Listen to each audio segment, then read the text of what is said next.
ng bayan, maasahan anumang panahon.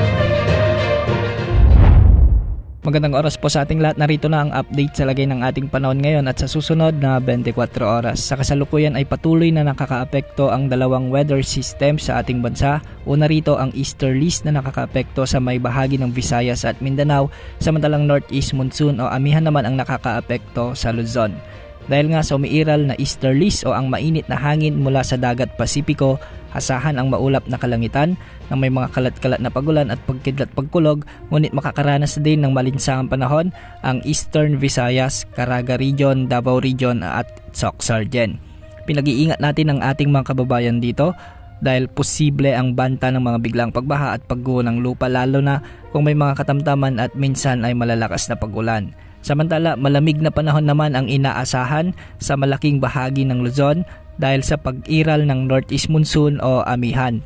Asahan naman ang maulap na kalangitan na may mga pag-ulan sa bahagi ng Cagayan Valley, Cordillera Administrative Region, sa may Bicol Region, Aurora, sa may Quezon Province, sa may Laguna, Oriental Mindoro, Marinduque kasama na ang Romblon. Dahil dito, may posibilidad din ng mga biglaang pagbaha at pagguho ng lupa, lalo na kung may mga katamtaman at minsan ay malalakas na pag-ulan.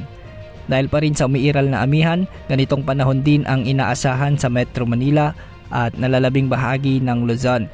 Ngunit minsan ay asahan ang bahagyang maulap hanggang sa maulap na papawirin na may mga isolated light rains o kalat-kalat na may hinang pagulan. Sa nalalabing bahagi naman ng ating bansa ay magiging bahagyang maulap hanggang sa maulap ang mga kalangitan na may mga kasamang isolated rain showers and thunderstorms. Dulot naman ito ng easterly. Hindi rin inaalis ang posibilidad ng mga biglang pagbaha at pagguho ng lupa, lalo na kung may mga umiiral na severe thunderstorms. Para naman sa mga lagay ng ating mga baybayin ay posible ang hanggang 3.7 na meters na pag-alon sa eastern sections ng Southern Luzon, Visayas at Mindanao. Samantalang sa seaboards naman ng Northern at Central Luzon ay posible naman ang hanggang 3.5 meters na mga pag-alon. Sa nalalabing bahagi naman ng ating bansa ay posible rin ang hanggang 2.5 meters na pag-alon. Bukas asahan pa rin ang pag-iral ng dalawang weather systems na easterlies at amihan, kaya asahan pa rin ang bahagyang maulap na kalangitan na may mga kalat-kalat na pagulan sa malaking bahagi ng ating bansa. Sa ngayon ay wala pa naman tayong namomonitor na anumang sama ng panahon gaya ng LPA o potensyal na bagyo na posibleng makaapekto sa ating bansa sa susunod na 3 hanggang 5 araw o hanggang sa susunod na 2 linggo. Yan ang update sa lagay ng panahon. Ito po ang weather update ng bayan, maasahan anumang panahon.